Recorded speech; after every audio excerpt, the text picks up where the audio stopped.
It's hard to find a home. It's hard to find an interest rate you want to pay.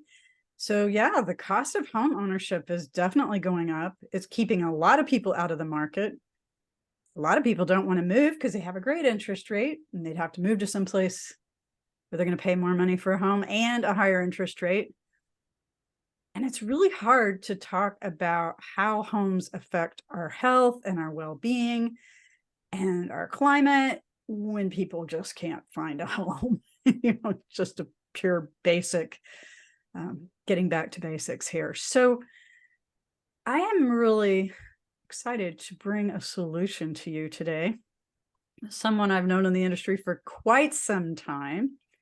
So I want you to listen in today and learn more about how you can use this person's financial modeling tools and software to have a better financial proposition to get you into your better home.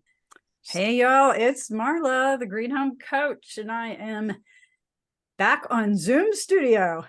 I think a lot of us are on Zoom Studio with a gentleman I have known. Oh, gosh, Kerry, I've known you a while.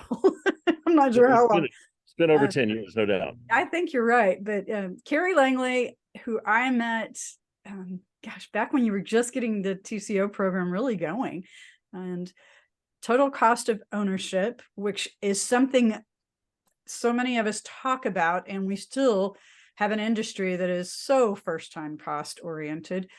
And you've really kind of revolutionized how to look at it and how to talk about it. And I'm really excited for you to share what you're doing with all of our listeners out there, and for people to look at this whole process with a different outcome in their mind. So I'm thrilled to have you here to talk about it. Thank you for being here. So tell us a little bit more about you and about what you're doing. All right, cool. Well, first of all, about me, and I'll keep it simple. I'm a math nerd. No doubt about it. I love mathematics. I don't expect everybody else to love math at the level that I do. But thank goodness I've turned it into a very satisfying career, but also I've turned it a way to help people. My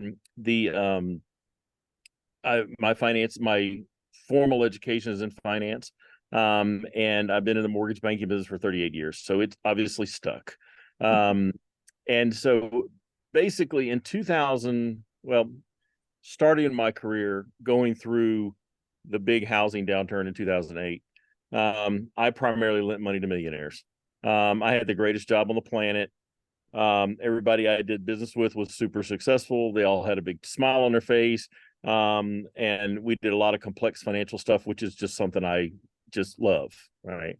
And then in 2008, in the fall of 2008, the fall of 2007, excuse me, the mortgage industry started to implode.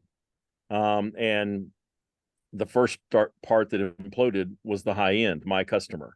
And so basically I went from rocking along to not rocking along. Right. We'll just put it that way. Yeah. And so I had a dear friend of mine. I wouldn't call him a mentor, but he could be a mentor. He was a neighbor, very successful gentleman who works for Merrill Lynch. And he and I were having a conversation about this, and he said, well, his most successful clients were the ones that had a product or a service that they benefited the masses. They reached out and touched the masses. And then, as with all things in my life, the next day or 2 days later, I was presented with an opportunity. I don't call these events in my life consequences. I think there's part of a bigger plan. With an introduction to a high performance home. I could tell you what, at this point in my career, I could tell you what Brazilian hardwood cherry floor should cost, but I couldn't spell green. I didn't know how to spell it, right? I knew nothing about it. And so these people at the Atlanta Home Builders Association, they had a joint venture with a group called South Face Institute, which had a baby. This joint venture had a baby called Earthcraft House. And Earthcraft House is a certification program. And they asked me to develop a green mortgage. All right. Like I said, I didn't know how to spell green. I didn't know what the heck they were talking about. And at the time, the mortgage industry was looking for a way to keep the lights on. We weren't looking for a way to Yeah. innovate. The Yeah. mortgage industry doesn't innovate as a rule anyway, but at this point, we surely weren't innovating. Right. Our innovation was we didn't have to fire everybody today. And so I started working on this piece of software. And one day I had an epiphany. They invited me to 2 training classes. One day I had an epiphany, and that epiphany was, if the way that you make a high performance home high performance is based on balancing everything in the home to get to the best in solution, why couldn't we do the same thing financially? And so I sat down and I started writing this piece of software. I don't write software, I don't write code. This is all done in Excel. I don't know where this came from. I have no idea. This wasn't part of a master plan in my mind. And I started writing this, and now I have a tool that I called TCO. I have a trademark for TCO, total cost of ownership, but I market it under a company named HomeBucks. And HomeBucks basically develops models for consumers to figure out how to live in homes they may not be able to afford, or homes they may not be able to achieve or reach. We look at everything financially in a house with a focus on, if we can find extra dollars for the same budget. And I'm not trying to stretch somebody into a house they can't afford. Right. My point is, if somebody can afford a $1,500 house payment or a $2,000 house payment or whatever it is, to get them the best possible house for that budget. Gotcha. And sometimes that is building solar into the mortgage, and sometimes it's adding insulation, energy efficient appliances, and new windows to the mortgage, and sometimes it's a net zero energy house. It doesn't matter. Every flavor works. And so we look at each house as an opportunity to improve something, because there's not a house that's perfect. Right. And we try to make it where it's affordable, because the big challenge with the whole green conversation is the perception is that it's more expensive. It's not Yep. attainable. Yep. And that's hockey, right? Whatever the term is for it. Because I'll give you an example. I had a client, and this is way out there, but I had a client who is looking at she's a real estate agent. She has a house she's marketing, first time home buyers in her market, which is near near Seattle, Washington, excuse me. First time home buyers are about $500,000. Right, they're not super cheap. And we developed a model where the buyer can put down their 3.5%. They can add solar to the house. They can drop their interest rate from 7.25% to 5 7/8. And the difference in their down payment is like $300. Wow. So this is not bring another 50 grand to the closing table that you're a first time home buyer that you don't have anyway. This is, let's drop the interest rate substantially. Let's reduce the total cost of ownership. Oh, and by the way, after adding solar, after factoring in that, they're going to walk away from the closing table having a total cost of ownership that's about $350 a month less than if they'd bought the house and done nothing. Nobody thinks about indoor health air quality unless they have a problem. Funny story. I have a daughter who is the stereotypical townie, as I call her. She lives in town. Her and her husband have a smaller home that they've renovated. The whole thing, right? They have the fire pit in the backyard. I mean, it's the whole thing. String lights up. that she goes to Whole Foods. They eat organic food. I mean, they check all the boxes. I joke with her about it. Everywhere she goes, she has a little medical kit. Well, she has some kind of concoction with her everywhere she goes for every medical ailment. She has 2 little kids, right? They're renovating their house. I've been talking about this for 15 years. They're renovating their house 3 years ago. And she calls me up one day and she says, "Who's that guy you mentioned that can tell me about indoor air quality?" Mm-hmm. Right. And because she started thinking about it, because she's got little kids.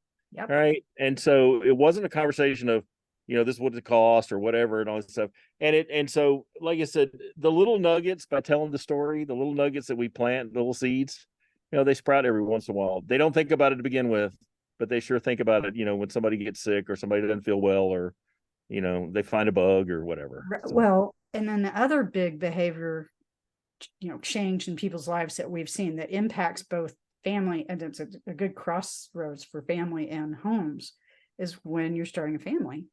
Yeah. And so many, people that are starting a family, that's when they start thinking about what's in their house.